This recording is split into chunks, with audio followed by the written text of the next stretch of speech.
আজ পর্যন্ত কোনো মৌলবিধি কইল না পুরুষের কাপড় কেন 3টা, মহিলার কাপড় কেন 5টা, এই কথা দিয়ে কোনো মৌলবি কই না।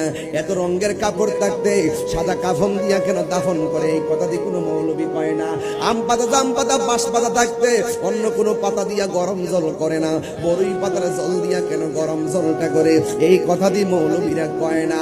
ও বন্ধুরে, বন্ধুরে, গায়ের মধ্যে যত কাইতন আছে, আংটি আছে, সব খুইল্লা খুইল্লা রাইখা দে।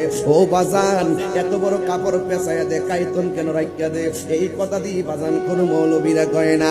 এ বন্ধু দেখেন, মানুষ মারা গেলে এখানে শতকরা 90% পোলা পান, মানুষ মারা গেলে কেমনে গোসলটা দেওয়াইতে হয় এই নিয়মটাও তারা জানে না। আবার মানুষ মারা গেলে কেমনে কাফনের কাপড়টা কাটতে হয় এই নিয়মটাও মুসলমান হইয়া জানে না।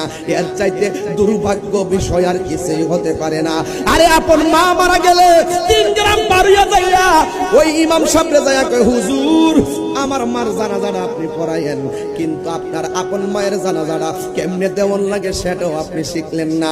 আপনার মতো দুর্ভাগা আর কেউ না। আরে গোসল করাইতে গেলে চারদিকটা কাপড় টানায় গোসল করা, ওই গোসলের ভিতরে অনেকে অনেকে অনেকে ঘৃণা করে যায় না।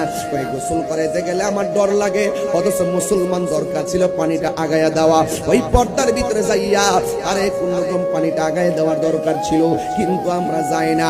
হ্যাঁ বন্ধু আমার, ওই গোসলখানার মধ্যে যাইয়া আমি যদি কোনো গোসলখানায় যাই, আমার একটা অভ্যাস কি জানেন রে বাবা, আমি গোসলখানায় গেলে তার পেটের মধ্যে চাপ দিয়া মাথায় তৈরা তুইলা বসায়, যখন পায়খানা বের হয় তখন টিস্যু দিয়ে এটা পরিষ্কার কইরা দেয়। অথচ আমাদের দেশের অনেক পোলাপানিটার ঘৃণা করে।